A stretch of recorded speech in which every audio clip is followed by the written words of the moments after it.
Muy buena tarde a todas las personas que se nos están uniendo en este encuentro. Vamos a dar inicio a nuestra clase del día de hoy. ¿Listo?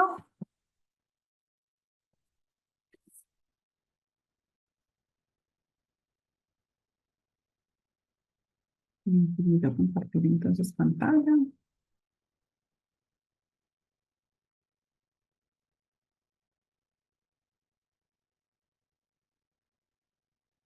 Bienvenidos a todas las personas que se nos están uniendo el día de hoy a nuestro penúltimo encuentro.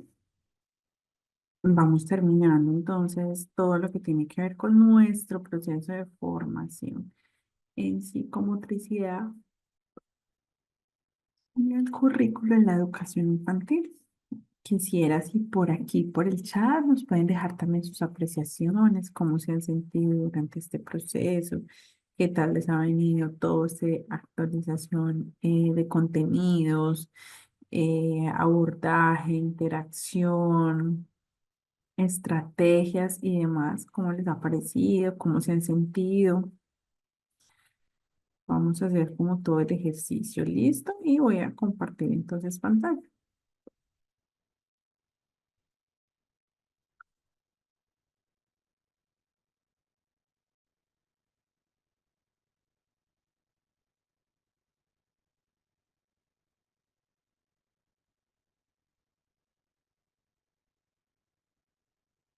Podemos dejar los comentarios allí en el chat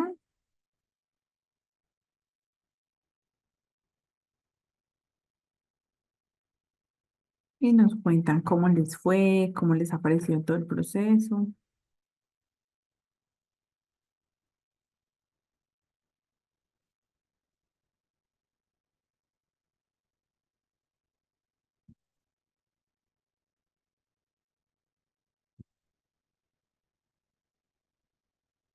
Mientras tanto, yo les voy compartiendo.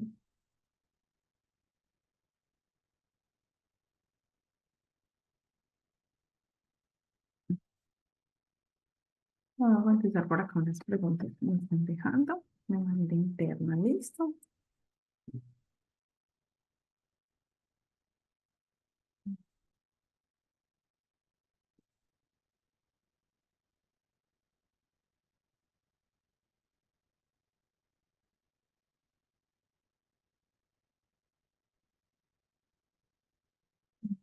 Los comentarios, apreciaciones en torno al proceso de formación. Recordemos que el día de ayer estábamos hablando de lectura y escritura, como aquellas habilidades que se dan a partir de todo el proceso de psicomotricidad, ¿cierto?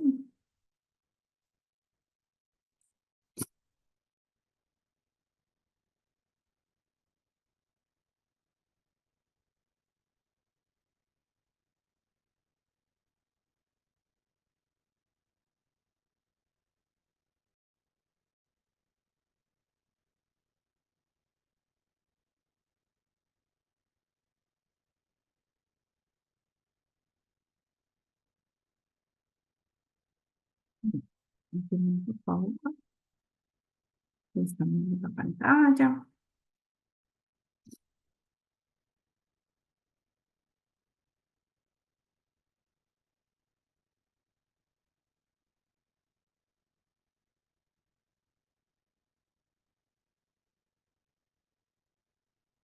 Listo, entonces vamos a recordar lo que estábamos hablando el día de ayer. Ayer estábamos hablando de lectura, de escritura, momentos de adquisición de los procesos de lectura, momentos de adquisición de los procesos de escritura y cómo todo ello tiene una relación estrecha con el desarrollo de la motricidad, que veníamos hablando sobre el desarrollo de la motricidad fina y la motricidad gruesa, respectivamente, ¿sí?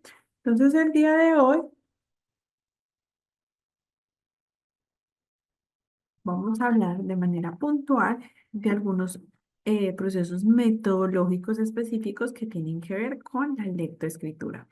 Quizás muchos de estos ya los conocemos, ya los habíamos escuchado, ya los habíamos abordado y la intención es poder conocer sobre qué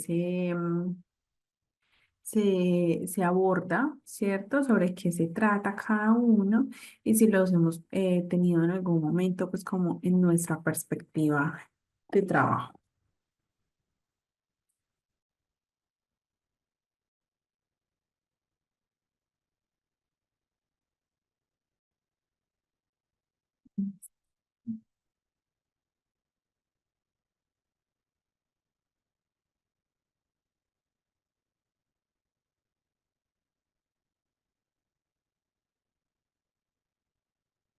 Listo, entonces vamos a mirar los métodos de lectoescritura existentes. Entonces está el método alfabético o el deletreo. También está el método fonético, el método silábico, sin duda uno de los más famosos y recurrentes a lo largo de la historia. Está el método global, que en este momento digamos que toma muchísima fuerza y hay varios métodos pedagógicos y enfoques que abordan muchísimo el trabajo del método global. Y finalmente se encuentra el método mixto o ecléctico. ¿Listo? Entonces vamos a pasar a revisar en qué consiste cada uno de ellos. Y también pues hacer nuestras posibles elecciones. Si bien desde que nosotros estamos en una institución educativa, en un colegio y demás, ya hay pues como una orientación en torno a este proceso.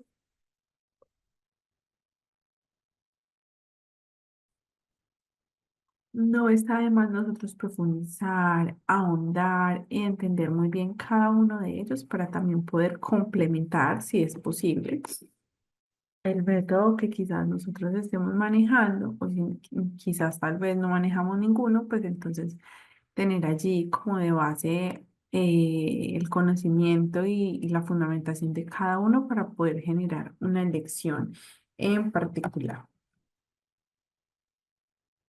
No sé si de pronto los habían escuchado, si manejan alguno de ellos. Ahorita vamos a comentar al respecto. Entonces vamos a iniciar por aquí con el método alfabético o el método de deletreo, ¿sí?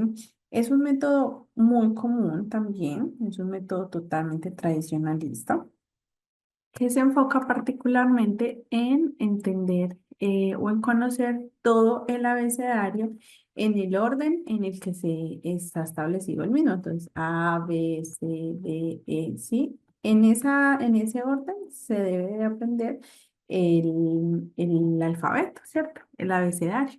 Entonces, la intención es como, listo, voy a empezar con la letra A. Entonces, voy a indicar algunas palabras que se puedan escribir por la letra A, identifico su grafema y su fonema.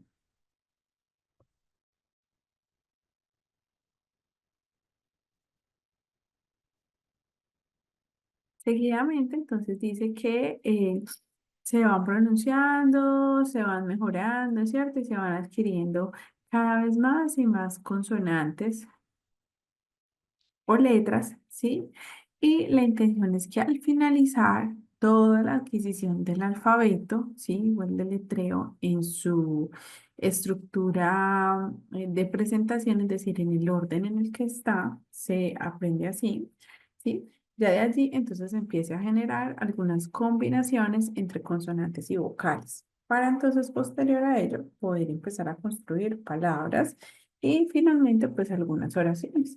Entonces, se trabaja todo el proceso alfabético a partir del aprendizaje del alfabeto en su orden de presentación. ¿Listo? Entonces, aquí tiene que ver directamente con esa organización que nosotros conocemos a lo largo de la historia y se trabaja muchísimo la organización de cada una de las letras en el orden que corresponde. Adicional, entonces el niño va aprendiendo como algunas palabras específicas por esa letra característica que se vaya abordando, su escritura y su pronunciación. ¿Listo? De esto entonces consta el método alfabético.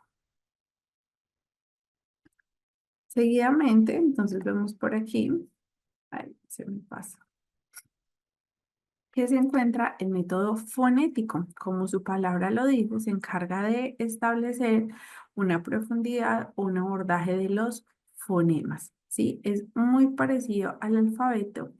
En este caso, pues para poder aprender toda la parte fonética, se debe estar acompañado de la parte visual, ¿cierto? Entonces aquí lo visual y lo auditivo tienen un lugar sumamente importante para poder entender cada una de las letras aprendidas o abordadas. Entonces dice que en este caso, por ejemplo, yo veo la letra F, ¿sí? Y debo realizar una pronunciación F, F. Y mientras tanto, se visualiza alguna imagen de referencia. En este caso, fiesta, farol, familia, ¿sí? Y de esta manera, entonces, identificamos que con la F se escriben estas cantidades de palabras. ¿Listo? Entonces, aquí cada una de esas consonantes que se vaya trabajando con el método fonético debe de irse mezclando directamente con las vocales. Entonces, estábamos con el ejemplo de la F, entonces pasaríamos a la F con la A, la F con la I, la F con la O, la F con la U, dándole muchísimo lugar al fonema, ¿sí? Cómo suena la F con la A, fa, ¿sí? Y hacer énfasis en el sonido de las letras para que de esta manera, pues, se logre una adherencia mayor al proceso de comprensión de lectura.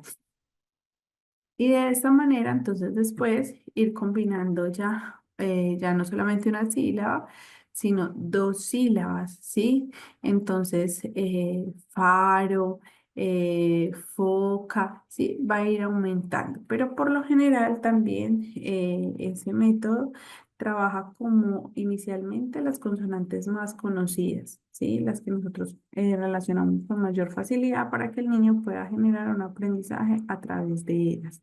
Y de esa manera ir contextualizando un poco la adquisición de los sonidos con base en algunas palabras representativas de su contexto o de su ambiente. Por aquí entonces tenemos algunos ejemplos, ¿sí?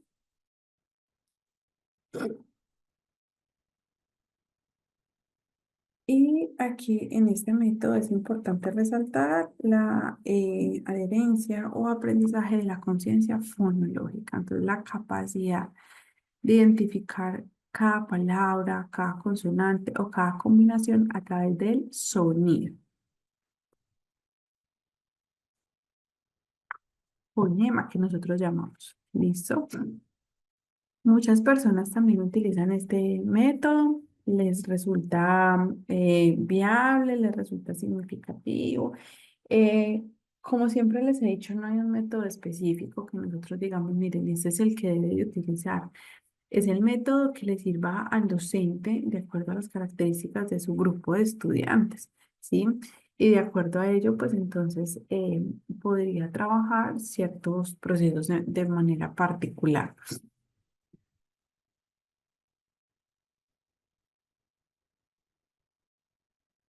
Ahora estamos por aquí en el método silábico. El método silábico es uno de los métodos más conocidos, más usados, y yo creo que actualmente hay muchísimas instituciones que utilizan el método silábico, ¿sí? El método silábico trabaja particularmente el aprendizaje de los grafemas y de los fonemas a partir de la combinación silábica, solamente por sílabas. Entonces yo voy a empezar por unas consonantes en particular, inicialmente la M, ¿cierto? Bueno, por acá nos dicen, Ana Evelyn, con este método que yo aprendí. Bueno, yo creo que es con el que aprendimos la mayoría de nosotros, ¿eh? Entonces, inicialmente se trabaja por las consonantes con mayor relación, entonces la M, y se empieza a trabajar de manera inmediata con la combinación correspondiente. Entonces, la M con la A, ma. Y se empieza a hacer todas las combinaciones, la M con la E, la M con la I, la M con la O, y se comienzan a formar palabras a través de ese aprendizaje silábico, ¿sí? Entonces, memo, amo, mimo, ¿sí? Mamá, a través de esa combinación en particular, ¿sí? Aquí se da una combinación inmediata de la consonante con la vocal y esto le permite establecerse como un método a partir de una técnica sintética, ¿sí? Entonces, lo que indica que parte de lo más pequeño hasta llegar a lo más complejo, ¿sí? Y de esta manera poder ir adquiriendo de manera también individual y particular el sonido de las letras de manera independiente y articularlas con las vocales respectivamente. Aquí por lo general se da un aprendizaje de las vocales antes de y se empieza a combinar con las diferentes sílabas para construir inicialmente palabras sencillas y ya después poder combinarlas. En este caso, por ejemplo, entonces decimos, listo, empiezo con la M y después incluyo la P, ¿sí? Y empiezo a mezclar palabras que tengan la M y la P. Ejemplo, mapa, ¿sí? Entonces recuerdo la M y recuerdo la combinación por la letra P. Y así voy incluyendo. La siguiente palabra va a ser la S. Perdón, la siguiente combinación de sílaba es la S, entonces ya voy a decir, como ya estoy trabajando la M y la P y la S, entonces yo ya puedo decir sapo, sopa, ¿sí? Y de esta manera voy generando las combinaciones correspondientes. Aquí en este proceso del método silábico aparecen unos, digamos, como unas divisiones específicas. Entonces aquí se dice que se trabajan unos métodos de escritura de manera particular en el método silábico. Entonces, inicialmente está el silábico grafémico, ¿sí? Entonces, la sílaba más el grafema, ¿sí? Aquí entonces dice, parte de la letra y trabaja hacia el sonido que produce, porque aquí estamos diciendo grafema, ¿cierto? Y después el fonema finalmente. Está el método silábico fonémico, ¿sí? Que entonces en este caso se parte del sonido y se trabaja las diferentes grafías, ¿sí? Que es la manera en que nosotros representamos como la parte escrita a partir de letras o signos, ¿sí? Y finalmente se habla del método silábico gestual que utiliza algunos gestos para trabajar diferentes sonidos. Entonces, dentro de los procesos de lectoescritura está el método silábico grafémico, que trabaja el grafema, el método silábico fonema, que se enfoca en el fonema, y el método silábico gestual, que es donde nosotros también tenemos la capacidad de incluir gestos en esa adquisición de ese proceso de enseñanza. No sé si esta parte en particular la identificábamos cuando trabajábamos directamente el método global. ¿La habían escuchado? ¿La habían manejado?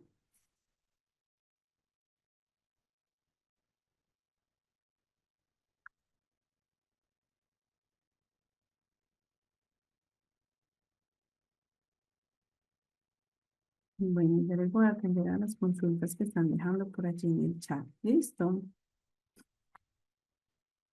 Ya les voy a atender. Seguidamente pasamos al método global. Como les decía hace un momento, es uno de los métodos que en este momento toma muchísima fuerza. Autoras como María Montessori, como Ovidio de Crowley, son los que vinculan este método a su proceso o enfoque metodológico educativo, ¿sí? De acuerdo pues como a los beneficios que este evoca han trabajado fuertemente por la construcción y abordaje del mismo. El método global fue establecido a partir del médico Daniel Goleman, ¿sí? Y él, digamos, lo que partía desde aquellas experiencias y necesidades del niño por aprender ciertas cosas en específico.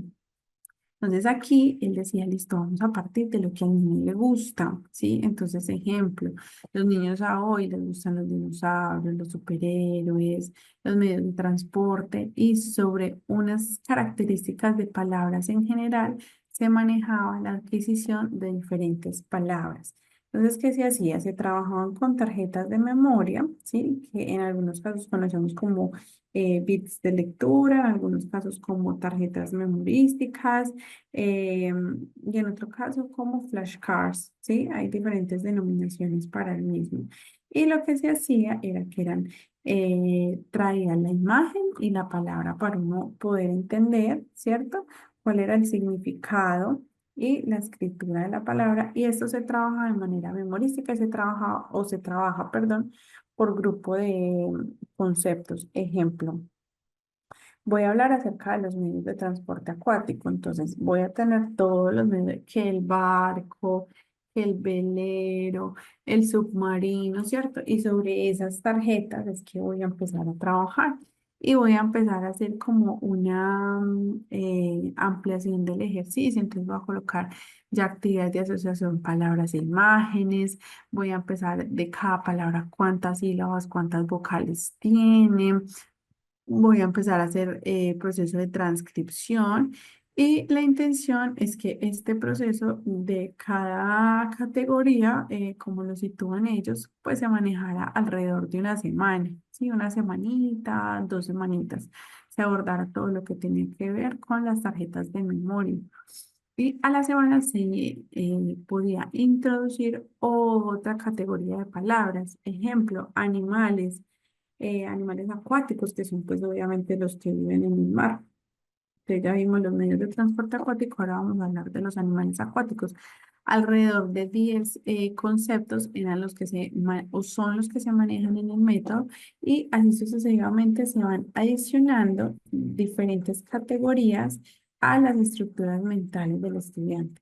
¿Por qué se da de esta manera? Porque se dice que el niño aprende más fácil desde lo global, ¿sí? Hasta lo más específico.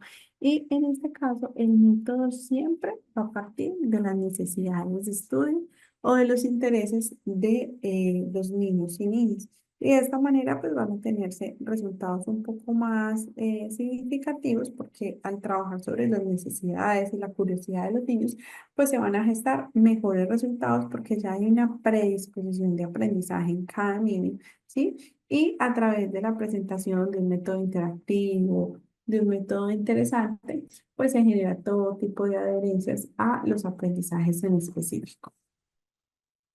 Entonces aquí está, lo que se trabaja fundamentalmente es la relación imagen-palabra a partir de unas categorías específicas. Que se trabaja procesos perceptivos discriminativos, cuando se entiende cuáles son las letras, las vocales, el orden, ¿sí? En el que se constituye la palabra. Seguidamente se da un reconocimiento global de la palabra y de las frases y de esta manera pues ya se empieza a desglosar cada palabra. El reconocimiento de las sílabas, ¿sí? Entonces cada palabra se compone por tantas sílabas y hay un progreso lector significativo. De hecho, Montessori maneja proceso de lectura global y los niños Montessori adquieren ese proceso de lectoescritura con muchísima precisión, muy buena habilidad y a muy buen tiempo, ¿sí? Al igual que Ovidio de Crowley también lo postula y sus resultados también suelen ser significativos en la adherencia de un proceso más integrador, más consciente, porque como les decía, el niño puede contar, por ejemplo, cuántas vocales, cuántas consonantes, ¿sí?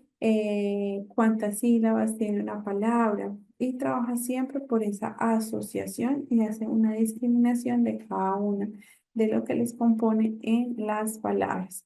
Seguidamente hablamos del método mixto o el método ecléctico. En algunos casos, digamos como manejable. Entonces, ¿qué se dice el método mixto? Es cuando, digamos, yo no tengo un método establecido, ¿sí? Y tomo de cada uno de los métodos algo en particular que me ayude a mí a empezar a iniciar ese proceso de lectura y escritura.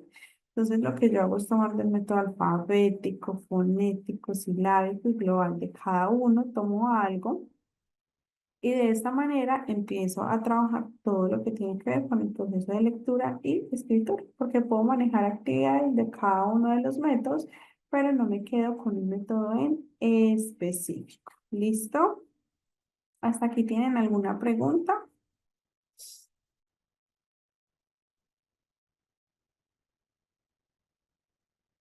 Bueno, vamos a hacer un análisis corto de este caso práctico, ¿sí? Con base a lo que hemos venido abordando. La intención es que le demos una lectura, no sé si alguien me quiere ayudar aquí con la lectura. Hacemos un diálogo corto en salas y continuamos con la siguiente temática. ¿Listo? ¿Quién me quiere ayudar, por favor, leyendo las características de este caso?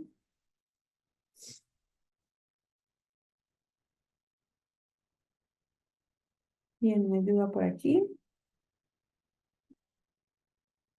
Mario, buenas noches. Buenas noches, maestra. Caso práctico. AG tiene 8 años, escolarizado en tercero de primaria. Es el menor de 3 hermanos con los que tiene buena relación. Desde primero de primaria presenta un retraso en la lectura. Actualmente su lectura es lenta, silabeante y titubeante. Comete errores frecuentemente, sobre todo omisiones, rotaciones e inversiones de letras. La comprensión también es lectora, también es deficiente. Tiene, eh, tiene poco interés por la lectura y se fatiga cuando le toca hacerlo. Muy bien, muchas gracias, Mario. ¿Cuál es la intención? Poder revisar aquí como algunos factores representativos. Entonces, tiene 8 años, se encuentra en tercero de primaria, ¿sí? Que se supone que es el grado donde se finaliza todo el proceso de lectura y escritura, donde ya hay una aprehensión bastante compleja y se da lugar pues como a procesos un poco más específicos de estas habilidades. Dice que es el menor de 3 hermanos. Desde primero de primaria, vamos a escuchar muy bien, desde primero de primaria alrededor de los 6 años, ¿sí? Presenta un retraso en la lectura. Es decir, es algo que ha venido, ¿sí? Pasando de grado a grado y de año a año. Se dice que su lectura actualmente en grado tercero es lenta, ¿sí?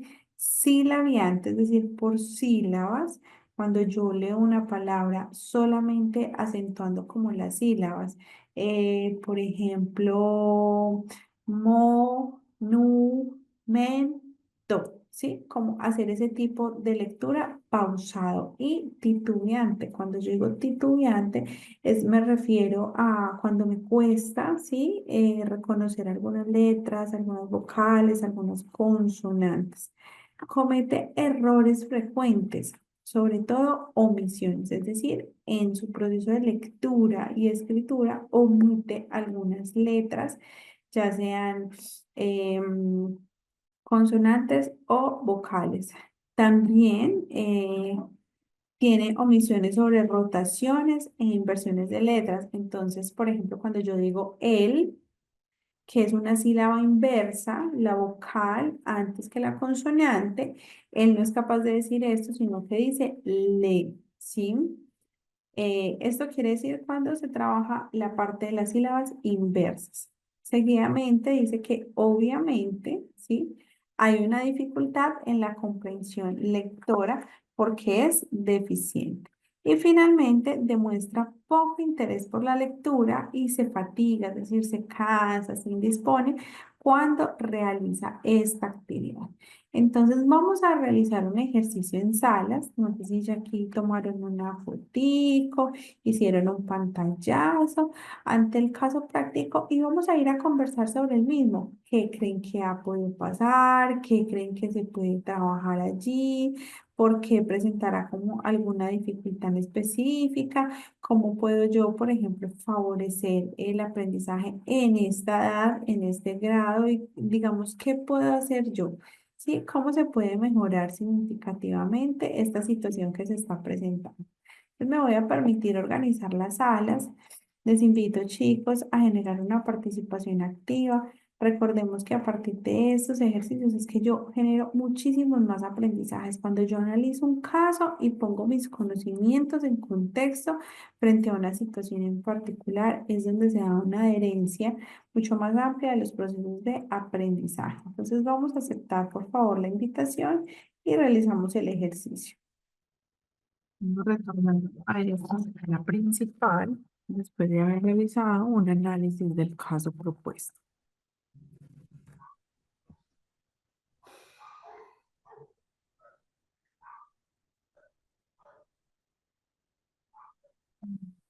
Cerrar por aquí el micrófono que quedó abierto.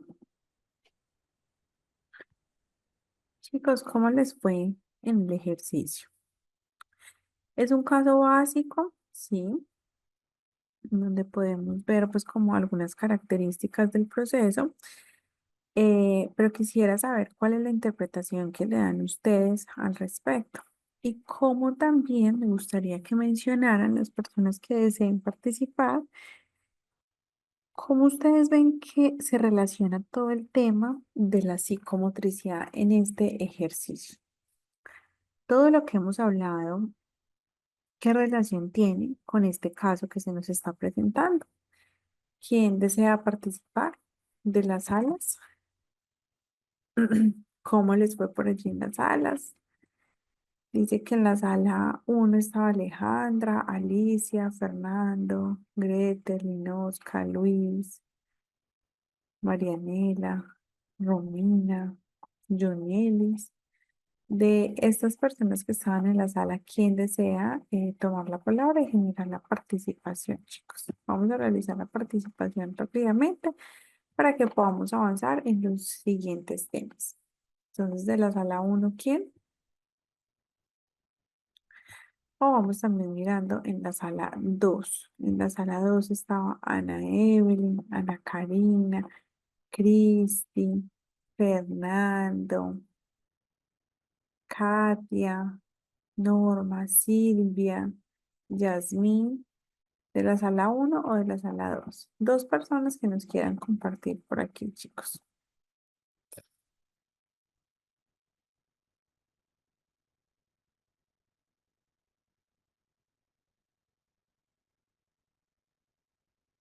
Bien, de las personas que estuvo por allí en sala, escuchar a Ana Evelyn de la sala 2. Ana. Ok. La pregunta es entonces, ¿cómo lo relacionaríamos el caso con la motricidad? Fue que usted dijo. Y Ana, primero cuéntanos cómo te fue en la sala. Em, en la sala yo expuse mi vivencia. Estaba explicando que tenía casos de niños que invertían, que hacían inversión de letras. Estaba explicando cómo yo lo trabajaba en el aula. También explicaba que para la velocidad lectora también he realizado ejercicios de lectura coreada, lectura individual y le presentaba imágenes de palabras en el televisor a una velocidad más o menos la mínima para comenzar, para que ellos fueran leyéndola. Y le decía que también me ha dado muchos resultados lo que he usado. Bueno, ¿cómo lo relaciono con la motricidad fina? Exacto. Entonces, Quisieras, sería haciendo caligrafías de esas letras que invierten, que hacen inversión y omisión de sonidos, luego escribiendo esas palabras, no llenando la hoja o la página como nos ponían en el pasado, pero ya sea una o dos veces. También, ¿qué sería? Realizar, eh, bueno, trazar esas letras con otros materiales, ya sea con acerrín, arena, eh, am, en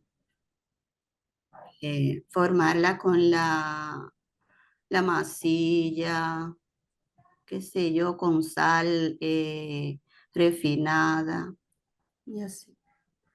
Es cuanto, profe. Ana, pero mira, la pregunta puntual que te hago inicialmente es, ¿qué conversaron en la sala acerca del caso práctico? Es decir, ¿cuál fue la interpretación que le dieron? ¿Qué Ok. preguntas hizo? Desde la sala, ¿qué se percibió?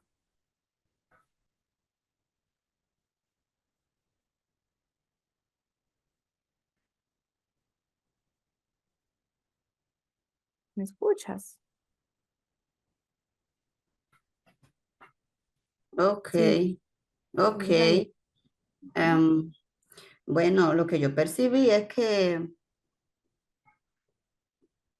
el niño presentó deficiencia en esa característica que presenta el caso, porque pienso yo, no se le trabajó de base lo que se le debió haber trabajado. Sí, muy bien. Y Digamos, además, hacerle que se enamorara de la lectura y de la escritura. ¿hay algún método particular que tú usarías para poder abordar este caso, de acuerdo a los casos que vimos? Sí, también le comentaba a los compañeros que el el método fonético es, bueno, para mí, a mí me ha dado mucho resultado, el método fonético y el global también. Y trabajarías sobre ambos. Sí, sí, yo uso el global, el mixto y el fonético y el silábico, esos cuatro. Listo. Y adicional a ello, Ana, ¿cuál es la relación entonces que tú le das a esta situación con los procesos de lectoescritura?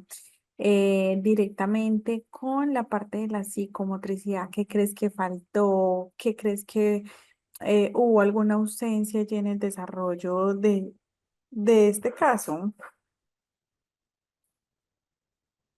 Mm, eh,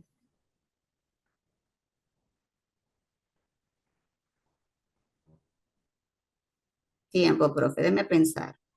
Tranqui. Sí.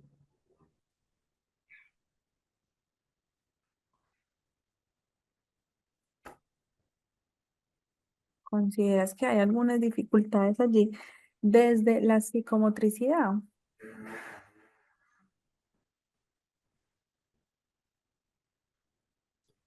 Bueno,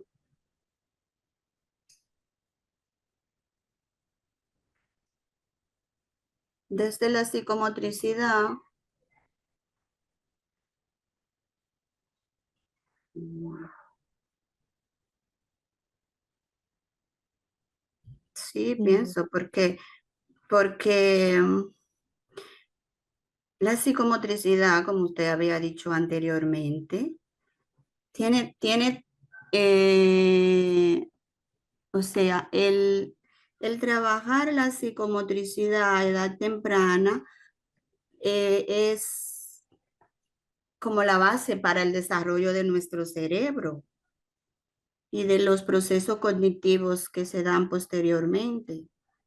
Pienso eso. Listo, Ana, muchas gracias por tu compartir. Vamos a escuchar a Cristi. Cristi, cuéntanos cómo nos fue rápidamente. Hola, hola, ¿sí me escuchó?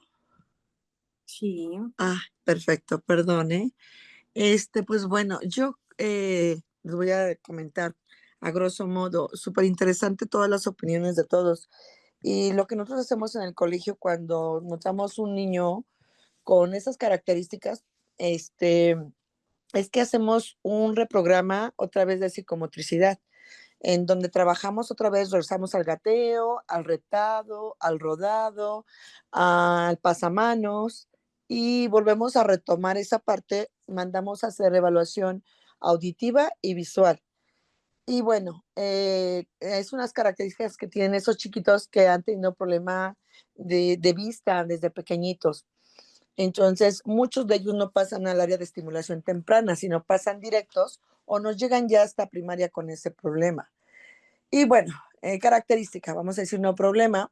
Y hemos notado muchísimos excelentes resultados en cuanto a volver a retomar otra vez la motricidad en ellos, en estos pequeños. es decir, que tú podrías establecer que un trabajo desde la psicomotricidad mejoraría significativamente este retraso a la lectura. Sí, a nosotros sí nos ha funcionado, es un colegio privado y sí nos ha funcionado. Yo te podría asegurar que el 99% de los pequeños han respondido perfectamente al nuevo programa de psicomotricidad. Muy bien, Cristi, muchas gracias por ese compartir. Bueno, por acá nos dejan varios mensajitos y creo que había alguien más que iba a participar. No recuerdo quién era. Se me va, era un hombre. No recuerdo si era Fernando. Oh, era Mario, si no estoy mal.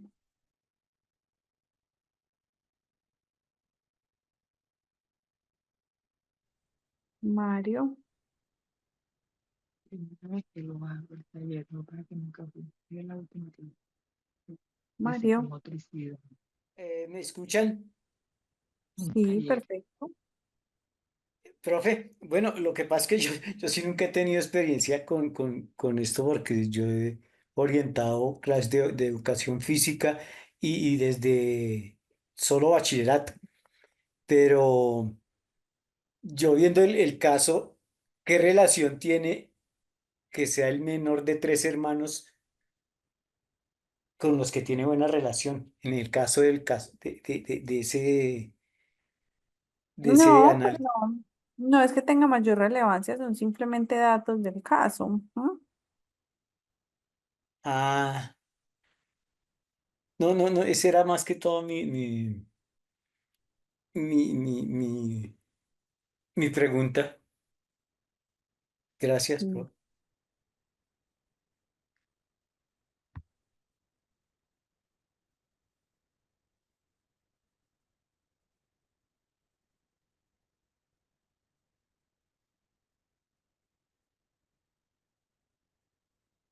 Listo, entonces vamos a culminar aquí. Casos como este nos pueden llegar y muchísimos, ¿sí? En términos de los procesos de lectura y escritura, vemos como a los niños se les dificulta muchísimo la adquisición y la adherencia del proceso, o en algunos casos leen bien y en otros se les dificulta escribir, en otros escriben muy bien y se les dificulta leer, ¿sí? Es un proceso muy complejo, es un proceso cognitivo superior.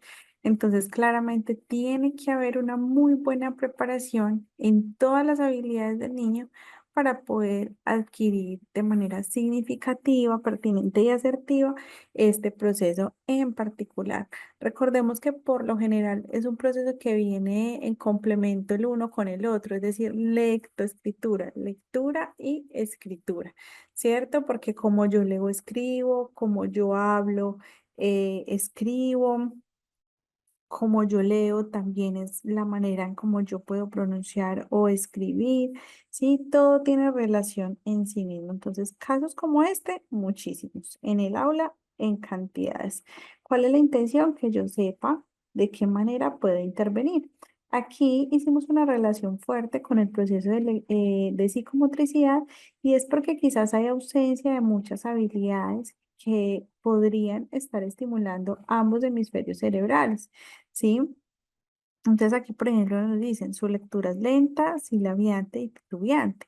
Hay que trabajar muchísimo como esa parte activa del niño, ¿sí? Movimientos, ejercicios, algunos circuitos y demás para mejorar significativamente el ritmo de la lectura, acompañado de movimientos, de actividad física que permitan una conexión un poco más rápida de las estructuras cerebrales y pues que de esta manera se vea beneficiado todo el proceso de lectura, adicional de trabajar unos ejercicios específicos de lectura, de escritura y poder en este caso seleccionar, por ejemplo, un método de lectoescritura para poder ahondar en este caso y poder generar una intervención oportuna de acuerdo a las necesidades y a las particularidades del caso en cuestión. Aquí, por ejemplo, nos dicen la comprensión lectora también es deficiente. Claro, si tengo dificultades en leer, ¿sí? Si leo silabiante y titubeante, pues entonces se me va a dificultar muchísimo comprender lo que yo estoy leyendo. ¿M? Entonces todo es un engranaje. No quiere decir que la lectura y la escritura vayan por aparte, no. Es un engranaje y una habilidad depende de la otra habilidad. Y por consiguiente, entonces dice, tiene poco interés por la lectura. Claro, no le gusta, no le apasiona, la ve más como un área de dificultad que como un área de posibilidades. ¿Sí? Entonces aquí tenemos como muchos casos que vamos a poder tener en nuestras aulas, en donde realmente es muy complejo, es una habilidad sumamente retadora, ¿sí? Y quienes enseñamos a leer y a escribir nos enfrentamos a muchísimos cambios, transformaciones, dificultades, ausencias de procesos, entre otros, en el momento de la adquisición de la lectura y la escritura. Más porque quizás hay muchos niños que no están preparados, que no tuvieron un buen proceso de estimulación en su infancia inicial y que esto va a repercutir significativamente en las actividades escolares de mayor precisión, de mayor rigor, de mayor atención, porque de esto se trata todo lo que tiene que ver con la lectura, la escritura, procesos de suma, resta, sí, todo eso tiene que ver porque son procesos escolares de mayor precisión y atención. ¿Listo? Vamos a mirar rápidamente qué han escrito por aquí en el chat y pasamos al siguiente tema, ¿sí? Vamos a mirar desde arriba. Yo diría que lo evaluarían un psicólogo o un neurólogo para mirar si hay un problema en su desarrollo motriz.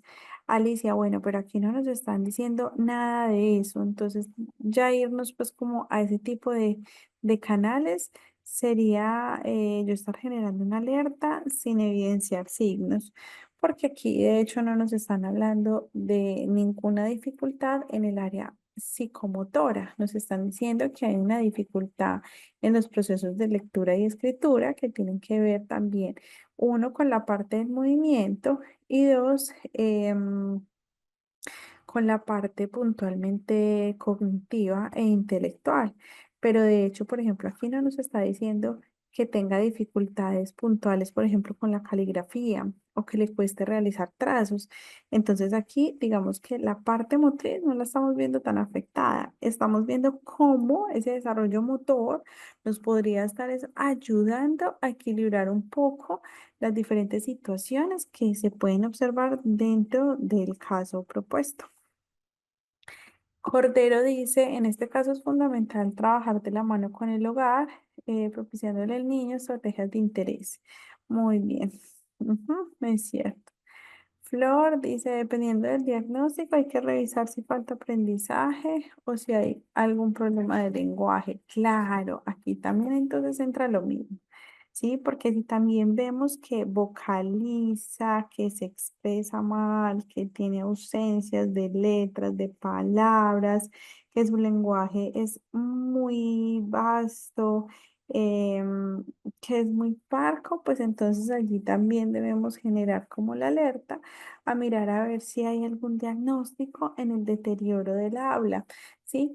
Pero en este caso es puntual, lectura y escritura, ¿listo? No nos están dando como más signos de alerta, entonces por ende pues no los tomamos aquí en cuenta.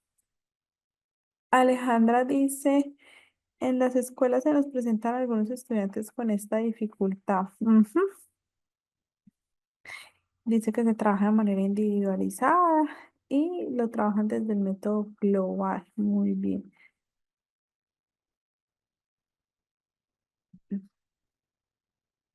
Bueno, por acá nos dejan varios mensajitos, muy bien. Vamos entonces a pasar ya después de haber realizado pues el análisis de esta situación. Recordemos, a veces los casos no tienen que ser muy grandes o con muchísimas condicionantes. A veces son casos muy básicos, ¿sí?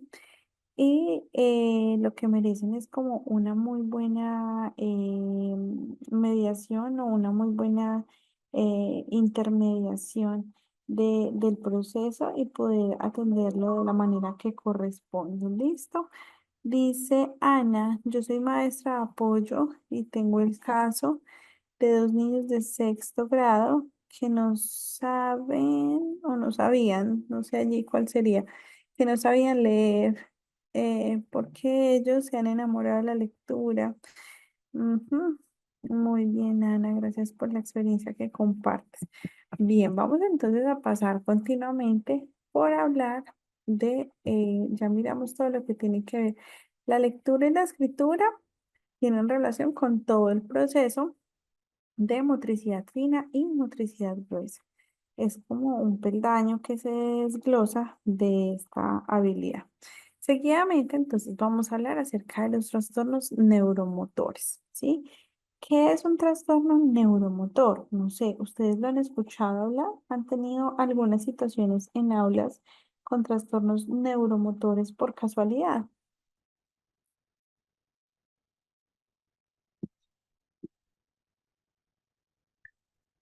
En algunos casos los habían escuchado.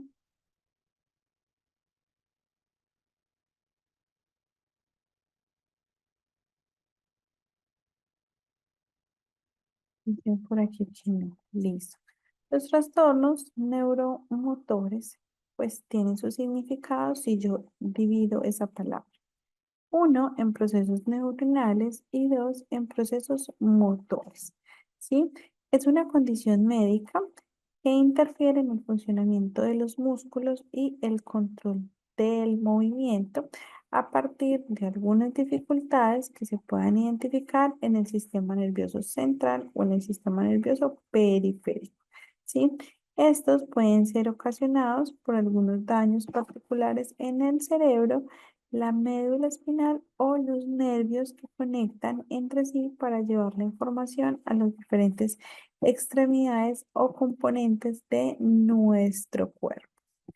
Dice que algunas características particulares o principales o más relevantes de los trastornos neuromotores son inicialmente las lesiones cerebrales. Entonces aquí, por ejemplo, hacemos relación a parálisis cerebral, accidentes cerebrovasculares, ¿sí?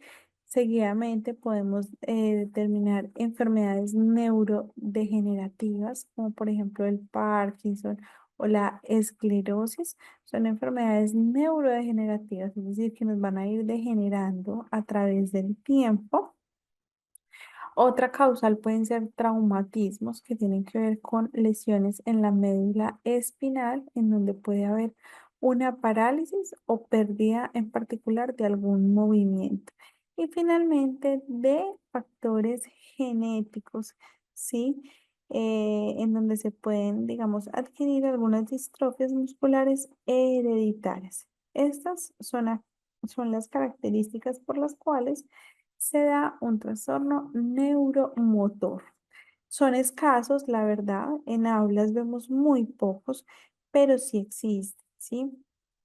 Digamos que por falta en muchas ocasiones de conocimiento, pues la atención y la intervención se queda corta en estos casos en específico. ¿Cómo se manifiestan? Entonces aquí hay algunas características en particular.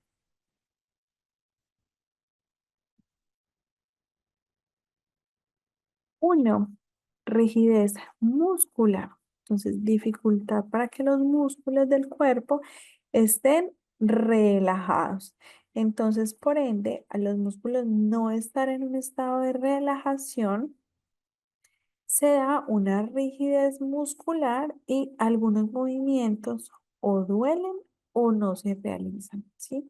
O se realizan unos y los otros no.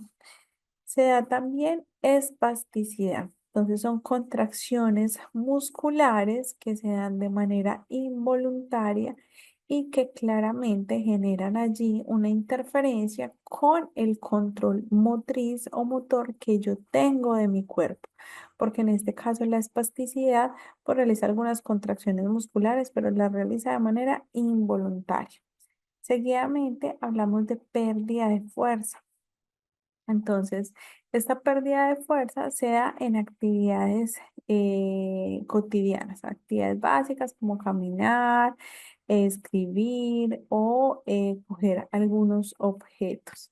Seguidamente hablamos de temblores, ¿sí? Que son movimientos que se dan en nuestro cuerpo de manera involuntaria, como por ejemplo el Parkinson. Seguido referenciamos problemas de equilibrio, ¿sí? Entonces, como dificultad para realizar muchísimas actividades y guardar el equilibrio o no caerse o no generar algunos tropiezos. Y finalmente hablamos de movimientos anormales, ¿sí? Tics o movimientos involuntarios que son descontrolados, como por ejemplo el síndrome de Tourette o las coreas, ¿sí? Que es allí donde vemos movimientos anormales que son totalmente involuntarios y que no se pueden controlar, ¿sí? De esta manera es que se presentan los trastornos neuromotores en cualquiera de estos casos o con estas características. Entonces, inicialmente podemos relacionar aquí la parálisis cerebral, que es entendido como un trastorno neurológico que afecta, digamos, el movimiento y la postura, ¿sí? Esto se debe a un daño cerebral inicialmente en ese periodo prenatal o en esos primeros momentos o años de vida. Entonces, por ejemplo, aquí, ¿cuáles son las características? La espasticidad, movimientos involuntarios y problemas de equilibrio. Yo creo que es una de las situaciones más complejas a las cuales nos podemos enfrentar los seres humanos en términos de la adquisición de diagnóstico, en particular, en este caso, un trastorno neuromotor. Seguidamente hablamos de esclerosis lateral amiotrófica, ¿sí? Que es una enfermedad progresiva que lo que hace es impedir el desarrollo de las neuronas motoras, que son las que llevan cada una de la información a las partes de nuestro cuerpo.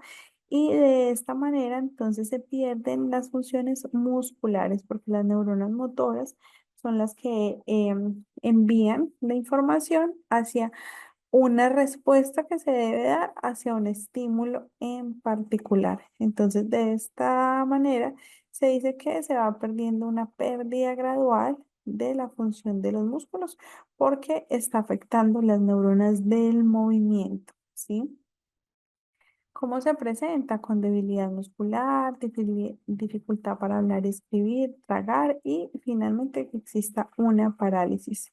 Entonces, aquí podemos evidenciar algunas características de la misma y, digamos, la relevancia que tiene en el desarrollo de los niños.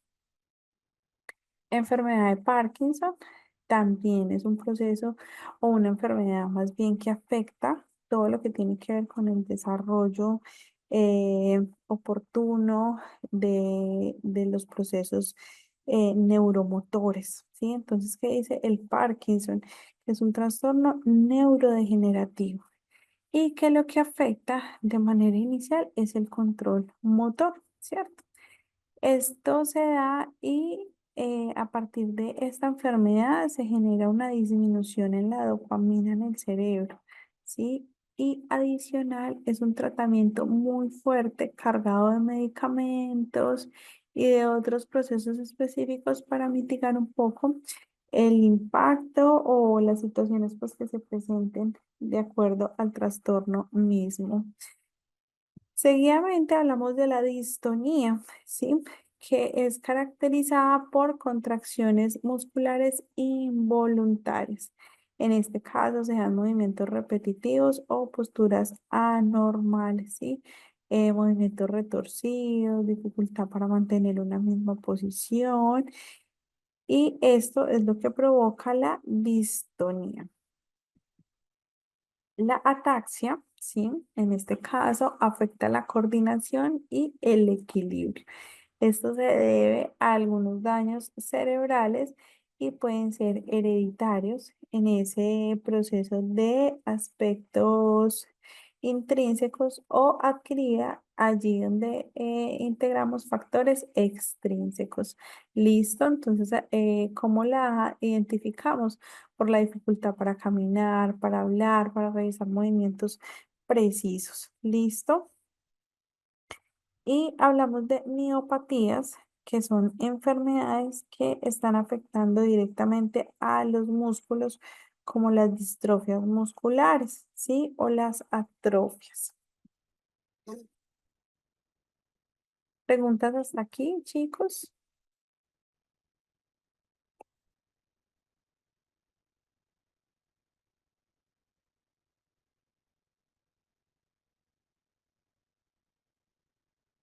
Son entonces con la siguiente información.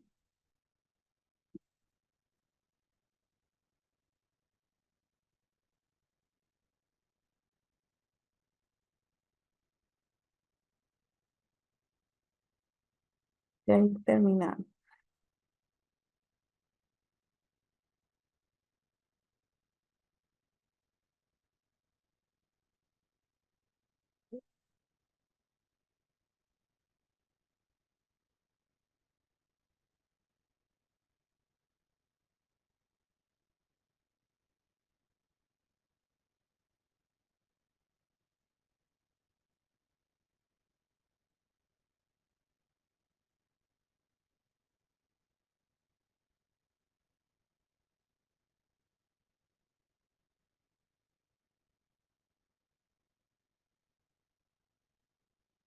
Listo, vamos a mirar por aquí. Entonces, vamos terminando en toda esta formación de psicomotricidad y currícula en la educación infantil y terminamos con el tema que nos convoca en este escenario.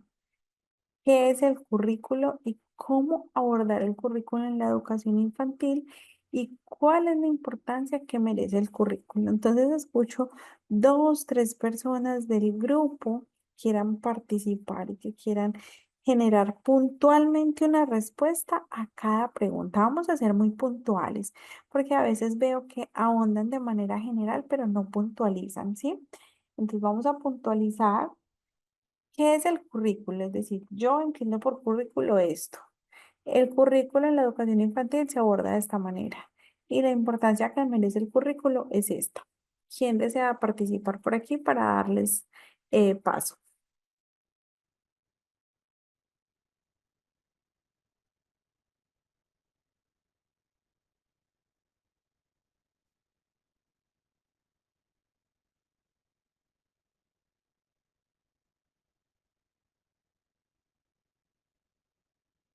¿Quién del grupo desea realizar la participación? La intención era abrir los micrófonos.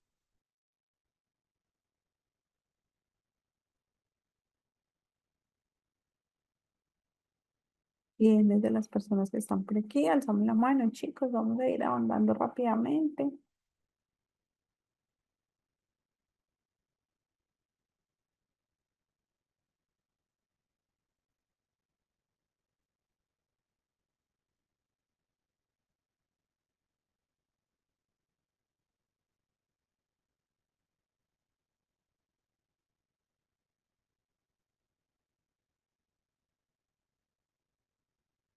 Alguien del grupo. Para poder dar continuidad necesitamos tener como base conocimientos previos, recordemos. Entonces necesitamos saber qué sabemos nosotros. Katia, Noris, Aurelio, ¿qué sabemos del tema, chicos?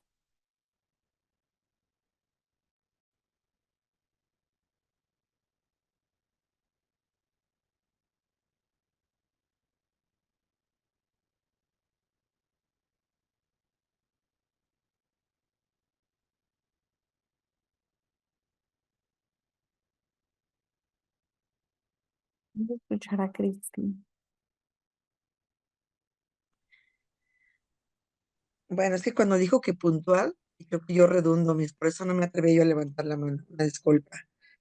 Pues Ok. bueno, yo considero que el currículum se refiere a las características, necesidades del desarrollo de los niños en cada etapa y que, bueno, que tenemos que tener un enfoque integral, contando, como hablábamos ayer, de la interdisciplinariedad, perdón, el aprendizaje basado en juegos, la flexibilidad del currículum, la evaluación continua, la inclusión, la diversidad, la participación de la familia, tener muy claros los objetivos y los contenidos que sean significativos, la estimulación del lenguaje y la comunicación, ¿Qué más? ¿Qué más? Y bueno, y capacitarnos profesionalmente para poder trabajar de forma oportuna con cada uno de nuestros pequeños. No sé si es eso, Miss, perdón. Muy bien, muchas gracias, Cristi. Vamos a escuchar a Flor. Buenas noches. Hola. Bueno, yo llegué un poquito tarde, pero pues estoy tratando de como coger el hilo. ¿Me escuchan? Sí, te Bien. escuchamos perfectamente.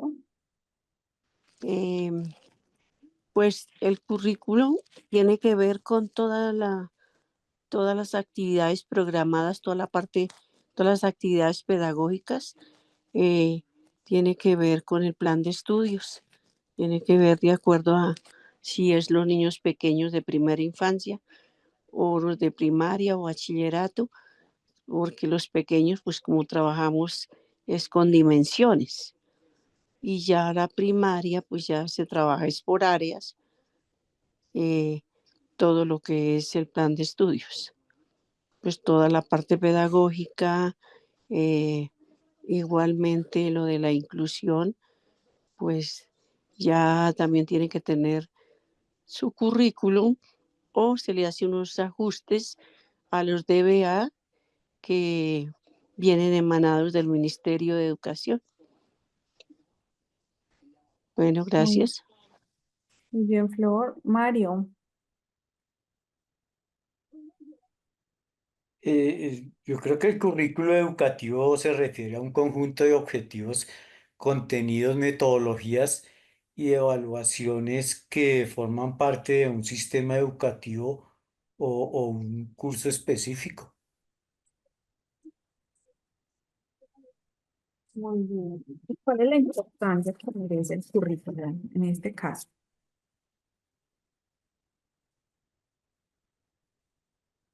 Ana. El currículo sería como un documento que resume una trayectoria profesional académica y las habilidades de la persona, incluyendo datos personales, formación académica, todo eso ya es aparte ya como una hoja de vida. Ya, bueno, vamos a mirar si es lo que tú estás referenciando, que identificamos en muchas partes, en donde nosotros vamos a generar como una contratación y nos piden el currículum, ¿cierto? O vamos a Mm. mirar si es currículo, ¿sí? Gracias, Mario. Vamos a pasar por aquí con Ana. Sí, profe. El currículum es como la guía del maestro. Aquí en Dominicana le llamamos la Biblia del maestro. Nos enseña, o sea, su contenido es qué enseñar y cómo enseñarlo. Em, entonces, como el currículo en la educación infantil em, debe favorecer la integración de los niños, ya sea en lo motriz, en lo cognitivo, en lo social. Ese es mi parecer. Es muy importante también porque eh, además de nosotros guiarnos del currículum, debemos hacer reajustes curriculares, dependiendo de los grupos que nos toque guiar y observando las necesidades de cada uno de esos grupos. Ujú. Chicos, ¿alguno que realice alguna precisión sobre el currículo en educación infantil? Sabemos que del currículo en educación infantil hemos abordado procesos curriculares en la infancia, por casualidad.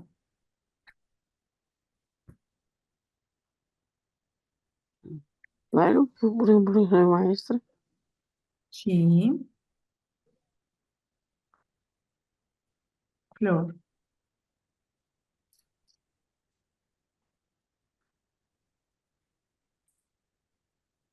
Flor, ¿nos escuchas?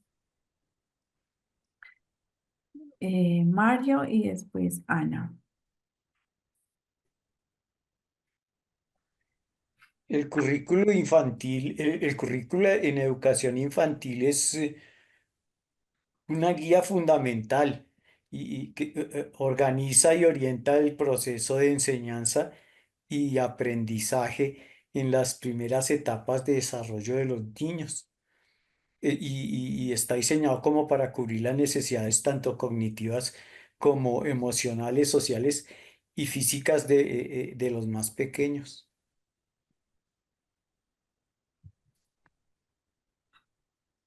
Vale, gracias y vamos a escuchar a Ana.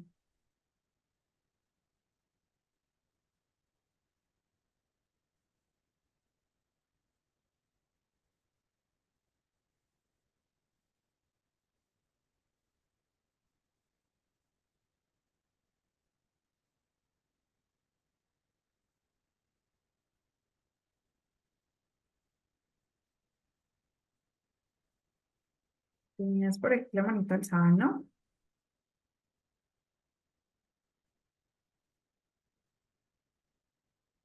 Bueno, muy bien. Vamos entonces a continuar. Bueno, hay muchas precisiones que nosotros podemos tener en torno al currículum. Sí, dinos. Perdón, profe. Tranquila.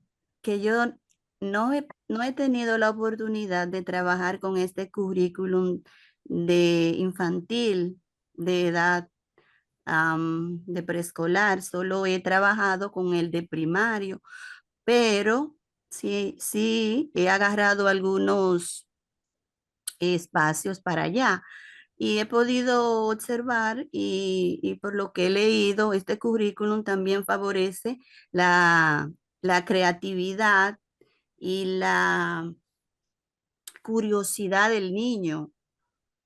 También sé que ahora también se trabaja por dimensiones y, y no, no tengo la idea es cuánto. Solo eso, profe. Perfecto, Ana. Flor, alzaste por aquí la manito.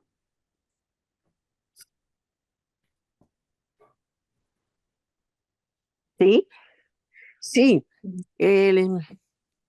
Bueno, yo la experiencia que tengo es con primaria, pero claro que tengo el conocimiento con los niños de preescolar, el niño que ingresa a los 4 años, eh, es un niño que se trabaja por, digamos que en preescolar se trabaja es por dimensiones.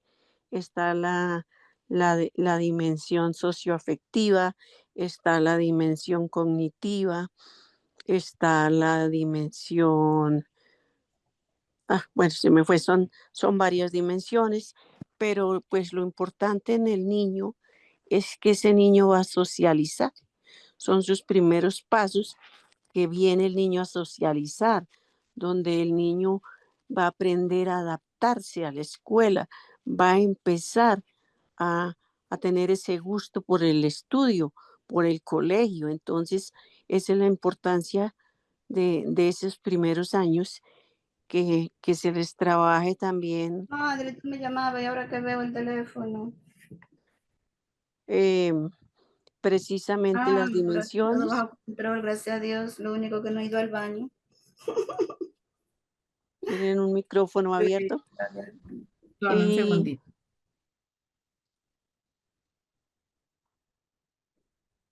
Sí. sí, entonces estas dimensiones es importantísimas trabajárselas al niño, eh, donde al niño también va aprendiendo unos preconceptos de prematemáticas, prelectura, todo, todo con la parte lúdica, sus metodologías son muy lúdicas, aquí no hay responsabilidad de aprender a leer y escribir todavía, nada de eso, sino hasta ahora se le está trabajando también todo lo que es motricidad, todo lo que, todo lo que es lateralidad, todo lo que es, bueno, el inicio para lo de lectoescritura y también la parte social, que es muy importante, y la parte afectiva. Diría que en resumen, eso es lo que se les trabaja a los niños pequeños. Muy bien, Floralba, muchas gracias por lo que nos compartes y efectivamente pues tienes muchos aciertos en tu participación. Bien, entonces, ¿qué es el currículum? Vamos a ver que un poco de nuestra interacción con los procesos educativos tiene que ver con el dominio de este tipo de documentación o de este tipo de gestiones, más bien llamémoslo gestiones, y por ende a veces los docentes desconocemos muchísimo en qué consiste, cómo se aborda, cómo se trabaja y simplemente cumplimos como con la creación de algunos parámetros o le damos una revisión a ese currículo de manera anual o le damos una miradita general, pero no estamos ahondando en el proceso de manera significativa. Es decir, no estoy vinculándome más de lo que me corresponde, no estoy haciendo ajustes curriculares y en este caso, el currículo en educación infantil es uno de los procesos más rezagados. ¿Por qué? Porque por lo general, digamos que en primaria, en bachillerato, hay muchísimo más dominio de toda la gestión curricular, ¿sí? Entendemos muchísimo de competencias, de habilidades, de evaluaciones, de áreas, porque ya digamos en primaria y en bachillerato se trabajan por áreas de conocimiento. En el caso de la educación infantil, por lo general se está viendo como esferas del desarrollo o dimensiones del desarrollo que son sobre las cuales el niño eh, logra desarrollar ese proceso integral o algunas áreas características que aportan al desarrollo integral de los niños y de las niñas. Entonces, digamos que conocer procesos de educación infantil desde el currículo son pocos, por decir, rezagados. Y esto lo que hace o lo que provee es limitar muchísimo, ¿sí?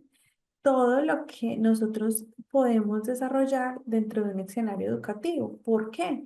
Porque el currículo, por ejemplo, me propone unos objetivos y digamos que yo estoy hace 3 años con transición, que es el grado cero, grado preescolar, como se conoce en muchos territorios, y digo yo 3 años con este grupo y sigo trabajando los mismos objetivos. ¿Será que el grupo no ha cambiado? ¿Será que los propósitos que yo tengo no se han oxigenado? ¿Será que no puedo establecer otras metas o rutas de abordaje? Entonces, al yo no cambiar, sí, estoy inclusive trabajando con otro tipo de poblaciones antiguas, sí, que quizás en su momento sus objetivos me servían, pero que actualmente no. Adicional a ello, por ejemplo, ¿qué estrategias estoy manejando yo en el aula en este momento en particular? Ah, bueno, yo estoy manejando el de la institución, digamos, el método educativo o el enfoque educativo desde el aprendizaje significativo. Sí, pero en este momento de la historia, ¿qué más podemos abordar? ¿Qué más podemos interiorizar? ¿Cómo más puedo yo generar esa mediación y una mediación significativa y efectiva? Porque, ojo, no todos los procesos de aprendizaje son significativos, no todos generan el desarrollo de habilidades, de competencias, no todos son garantía para un desarrollo posterior de los seres humanos en diferentes contextos. No quiere decir que eso sea así.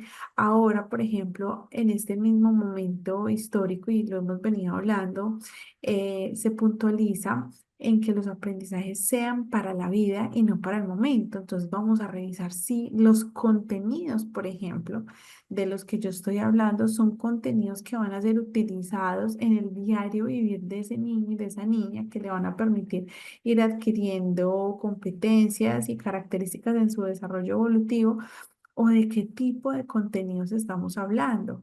Si tengo que realizar algún cambio, algún ajuste, si me tengo que reunir, por ejemplo, con todos los docentes que elaboran o intervienen, más bien es la palabra y la expresión, en el área de educación infantil y debemos de sentarnos todos y revisar de manera puntual, vengan.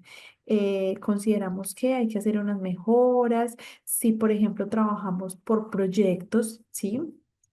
Si digamos en el área de preescolar estamos trabajando aprendizaje basado en proyectos, cómo el profe de arte va a intervenir, cómo la profe de música va a intervenir en ese proyecto, cómo el docente de educación física va a intervenir, cómo la profesora de inglés va a intervenir y cómo la profesora que da el resto de las áreas complementarias interviene. Y entre todos generar un trabajo, ¿sí? Colaborativo y cooperativo. Pero entonces todos están apuntando hacia el mismo proceso. O, como pasa en muchas instituciones, inglés va por un lado, artes va por otro, baile va por otro y no se están comunicando, que suele pasar bastante. Cuando yo tengo organizado esa gestión curricular, yo puedo decir, todos vamos para el mismo camino. Estamos hablando de los colores primarios. Todos los docentes estamos manejando los contenidos de acuerdo a las áreas que nos correspondan con actividades totalmente diferentes. Pero si no hay una comunicación entre todos los docentes que hacen parte de unos niveles educativos en particular, pues es como si todos trabajáramos de manera aislada, como si bien tuviéramos un propósito en específico, estuviéramos caminando por rumbos totalmente diferentes y quizás hayan puntos de encuentro o quizás no, y la información esté totalmente desarticulada a lo que se requiere de manera inmediata. Por allí decían, es que es la Biblia del docente, es algo así, ¿sí? Ahí es donde está establecido todo un ciclo escolar de los estudiantes. ¿Qué voy a trabajar yo? ¿Cómo lo voy a trabajar? ¿De qué manera lo voy a fundamentar? ¿Qué espero? ¿Cuáles son mis propósitos en este año lectivo? ¿Qué espero de mis estudiantes? ¿Qué quiero que logren? ¿A partir de qué lo voy a hacer? ¿Cuáles son esas competencias, esos objetivos, ¿sí? Esos contenidos que yo voy a desarrollar. Ah, que yo hace un tiempo hablaba de estos y estos contenidos. Ya en este momento, por ejemplo, no sé, hablamos de familias.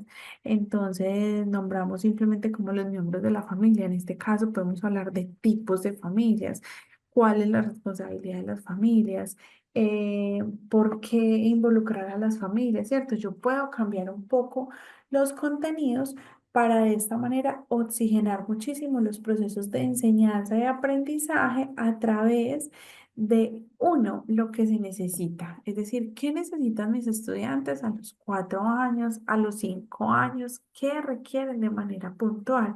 Por ahí decían hace un momento en las personas que participaron, es que no necesitan leer y escribir a los 4 o 5 años, no lo necesitan a no ser que sea pues como un interés particular de cada estudiante y que a partir de sus procesos intelectuales y cognitivos lo vaya a iniciar adquiriendo. Pero lo que necesita son otro tipo de procesos, necesita autonomía, independencia, por aquí lo decían hace un momento, creo que era Flor también, interacción, socialización. ¿Cómo logro yo eso? ¿Sí? ¿Cómo logro que ese primer vínculo educativo, aparte de generarme un ambiente armónico, un ambiente estable, un ambiente protector, un ambiente estimulante, logre atender esas necesidades iniciales que tienen los niños? Porque los niños, bien lo dijeron ahora, no tienen la necesidad de llegar a adquirir contenidos específicos de números, letras, signos, símbolos, conteo. Esas son aprestamientos que se pueden ir generando, pero lo más importante es allí, uno, aprender a vivir en comunidad o en sociedad, ¿cierto? Que el niño se pueda relacionar de manera satisfactoria, que pueda convivir con las personas, porque sí se genera un proceso de convivencia. ¿Cuánto tiempo pasa el niño en un colegio, en un jardín, en un centro educativo? La mitad de su día, ¿sí? Cuando no es todo el día, porque hay jardines que prestan el servicio tiempo completo. Por lo general, entonces hablamos de medio tiempo, ¿sí? Medio tiempo que el estudiante pasa en una institución en donde se alimenta, realiza sus actividades de necesidades principales, se comunica, juega, interactúa, pone en manifiesto su estado emocional, su estado sentimental y adicional se dispone para un proceso de aprendizaje en particular. Entonces, la educación es tan esencial que necesitamos establecer hasta dónde quiero llegar con este niño y con esta niña. Y adicional, recordemos que cada territorio, cada país, cada comunidad tiene unos documentos de base, ¿sí? Y sobre esos documentos logra trabajar para poder unificar. Es decir, que yo me fui para otro país y por lo general en ese país están trabajando casi lo mismo y de esa manera yo puedo garantizar que mi hijo, que mi hija al cambiar de institución, pues no llegue como con ausencias o tantos vacíos, porque de cierta manera los documentos curriculares o políticas públicas de cada país tienen que ver con los diálogos específicos que se gestan a nivel internacional. Y ya cada territorio pues los estructura de acuerdo a las condiciones particulares de sus estados, de sus políticas, de su cultura, de sus necesidades, ¿sí? Marinela. Buenas noches. Pues yo trabajo con niños en primera infancia en la parte rural, ¿cierto?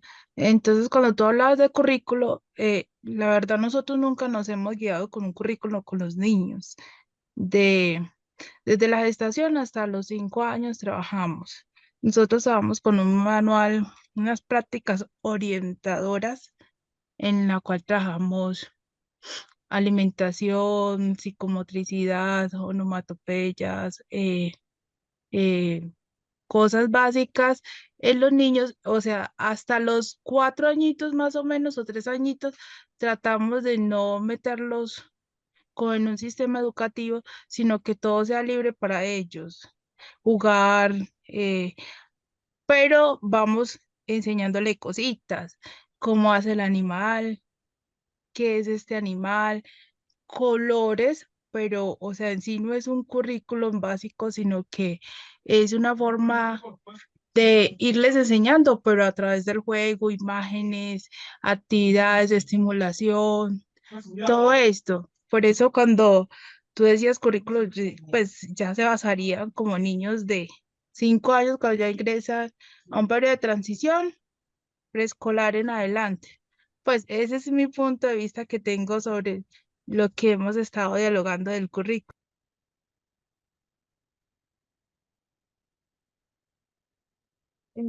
Marinela, te hago una pregunta. Tú refieres que es una educación rural, ¿cierto? ¿Es pública o privada? Déjame, te habilito nuevamente el micrófono. ¿Es pública o es una institución privada?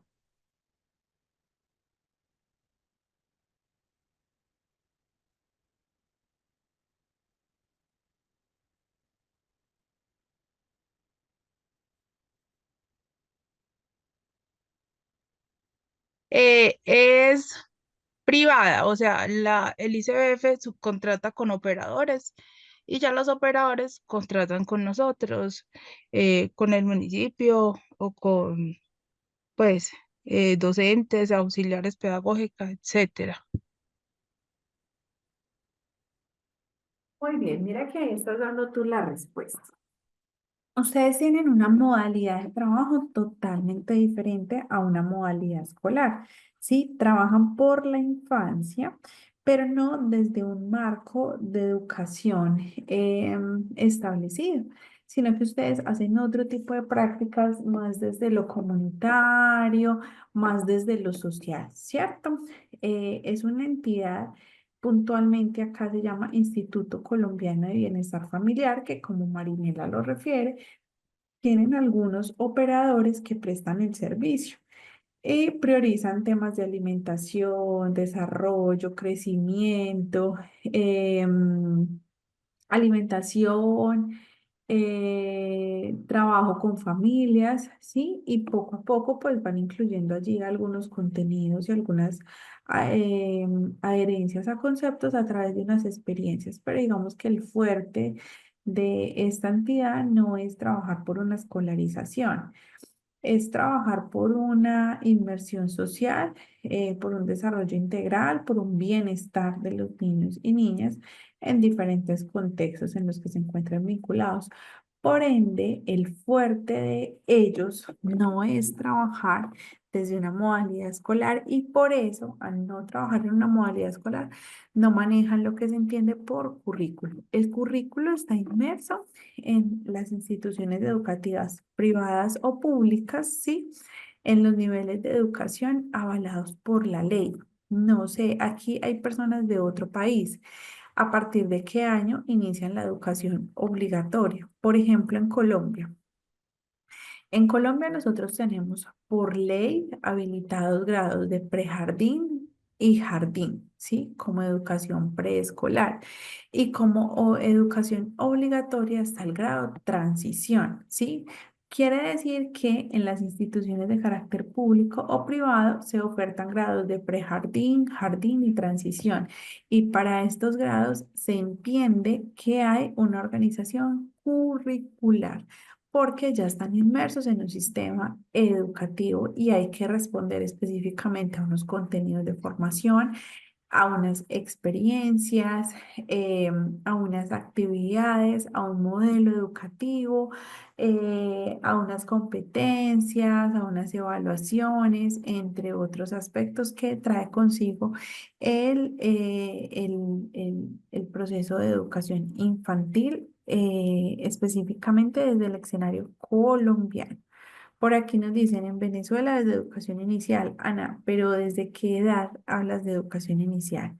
¿Sí? Recuerda que cada país tiene su singularidad. En teoría, ¿sí? Entendemos que la educación inicial va desde los 0 hasta los 6, ¿sí? Pero cada país desde su autonomía tiene reglamentados unos niveles y unos grupos educativos específicos. ¿Listo? Mira, por ejemplo, aquí también nos dice que es de los 3 años, similar a Colombia, ¿cierto? Desde esa edad ya empezamos a hablar de procesos curriculares, porque para poder que las instituciones funcionen deben de tener un currículo. Si no tenemos un currículo, lo que llaman los ministerios de educación no avalarían el funcionamiento de ciertos niveles o ciertos grados porque no cumplen, ¿sí? Con los requerimientos para la atención de estos grupos. ¿Cuál es la importancia que merece el currículo? Este es el cimiento de las prácticas que va a desarrollar cada profesional, ¿sí? Que intervenga en estos grupos en particular. Entonces, si el profesional no sabe para dónde va, está generando una atención totalmente descontextualizada y simplemente está diciendo, bueno, me gustaron estas actividades y las voy a trabajar, pero no está mirando qué está haciendo el resto del grupo multidisciplinar que atiende o interviene estos grados, no está reconociendo necesidades, intereses, puntos de partidas, competencias, evaluaciones, por ejemplo, que es tan importante evaluar a los niños para poder saber qué han aprendido, cómo lo han aprendido, cómo iniciaron, por ejemplo, la evaluación de hecho es diagnóstica, entonces, ¿cómo llegan mis estudiantes? Llegan con estos y estos y estos aprendizajes. Por eso se da todo el tema de preguntas antes de saberes previos para identificar en qué está el estudiante, cómo llega, cómo se desarrolla y finalmente cómo termina el proceso, ¿sí? Entonces, en la parte curricular está especificado todo esto. ¿Y qué significa el currículo en la educación infantil? ¿Qué importancia merece? Es el cimiento. ¿Sí? Y sin la base, sin el cimiento que claramente obedece al proyecto educativo institucional, ¿sí? Sin esa base y ese cimiento, nosotros no podíamos generar diferentes tipos de intervenciones porque lo que estaríamos sería errando en el proceso y atendiendo de manera desestructurada y descontextualizada. Entonces, por ejemplo, si los países no fueran claros con ese tipo de procesos, un niño cambiaría de un país a otro y llegaría totalmente descontextualizado. En este momento de la historia, no. Si yo cambio un niño de grado hacia otro país, voy a llegar identificando un poco la similitud de procesos, contenidos y habilidades, porque la política pública es clara, ¿sí? Y en los diferentes territorios tienen similitudes de abordaje. Y esas similitudes son las que permiten que haya una organización de fuerzas a nivel internacional también. Por ejemplo, acá nos dice Cristi que en México la educación básica es obligatoria con 2 años de preescolar, de 4 a 6 años. Miren, muy bien. En Venezuela desde los 3 años, en Costa Rica desde los 4 años, que es prekinder. Muy bien, ahí vamos viendo que hay una relación, ¿cierto? Similar entre los diferentes países de Latinoamérica y cómo están proyectando sus procesos de atención a la comunidad infantil. Chicos, vamos a dejar hasta aquí, ¿sí? Y el día de mañana ahondamos y profundizamos y finalizamos, ¿sí? Este proceso de formación. Quiero saber si lo desean por aquí, por los mensajitos, nos dejan y nos cuentan cómo les ha ido en este ejercicio formativo, qué tanto sienten que han avanzado y han aprendido para ir leyendo cada una de estas apreciaciones y poder también valorar este ejercicio de formación. ¿Listo? Vamos a dejar entonces hasta aquí el tema y mañana abrimos con profundidad la explicación de todo lo que tiene que ver con el currículo y la psicomotricidad como tema final y eje de abordaje del módulo 5 para ya culminar nuestro proceso de formación en torno a la psicomotricidad y el currículo en educación infantil. Espero el día de hoy hayan aprendido bastante, ¿sí? En términos de los procesos de lectura, escritura, cómo se manejan, cómo se desarrollan y algunas condiciones del desarrollo neuromotor. Espero hayan disfrutado muchísimo el encuentro. Ya mañana nos reencontramos de nuevo y aprendemos lo último que nos queda de este escenario formativo. ¿Listo? Entonces vamos a dar por finalizado el encuentro del día de hoy y nos encontramos de nuevo el día de mañana. Para las personas que se quedan en neurodiversidad, en unos minutos damos inicio, hacemos una pausa activa y comenzamos.